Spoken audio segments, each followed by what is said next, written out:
With a total of 12 Olympic medals, 9 of them gold, this gentleman is still the most successful athlete in Olympic history. Let's look at the distance running brilliance of the great Paavo Nurmi. Ladies and gentlemen, please give a warm welcome to Mika Nurmi, the grandson of Paavo Nurmi.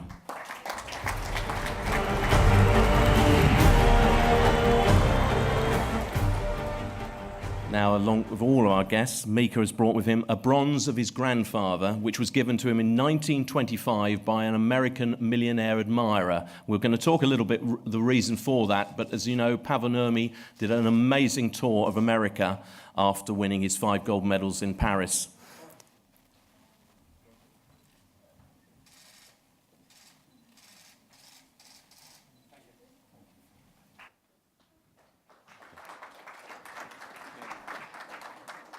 Mika, please take the microphone. Oh, thanks. I want to talk about that tour because I think it sums up your grandfather's greatness. He went to America after Paris, raced 55 times, 10 of them outdoors, the rest indoors, won 51 of those competitions. Seb had talked about people walking on the red carpet with royalty. He was graced at the White House during his life by 3 American presidents. It's set for people like Johnny Weissmuller, maybe Charlie Chaplin. He was the most famous person on the planet in his era. Do you, as a family, as his grandson, understand quite the level of fame? Yeah, but for us, for our family, he was always just our grandfather. And I have never met him, so but it's nice to hear stories about him.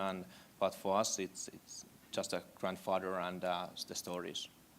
Do you have any particular race, particular moment in his amazing career? Maybe Paris. Paris. Yes. The 1,500 and 5,000 meters within 1 hour. Yeah, I think that's quite race.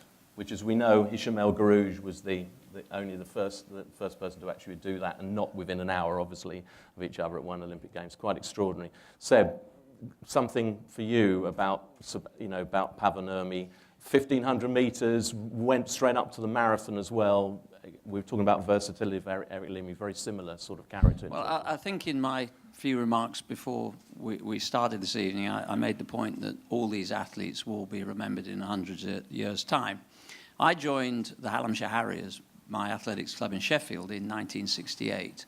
And the great thing was that our club president, a guy called Joe Williams, who was well into his 70s at the time, the great claim to fame, and it was legendary in the club, that he was in those races in Paris in 1924 with Paavo Nurmi.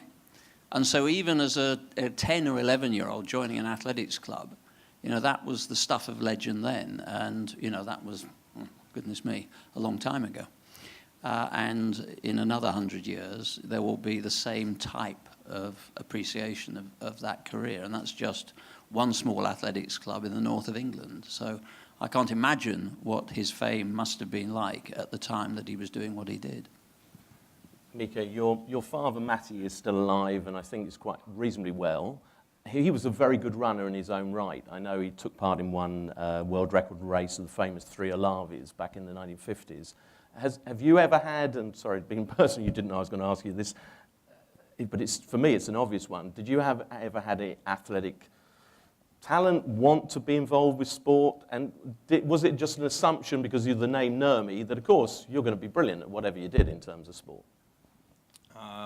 When I was young, I think I knew quite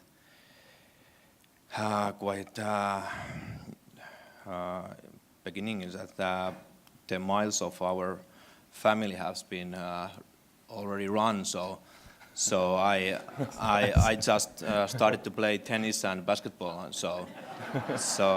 But very wise move. But not for me. No.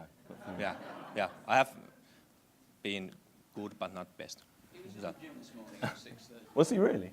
Yeah. Unlike me. I think at least we can then give you a trophy tonight to mark this moment. Please. This is for the gymnast.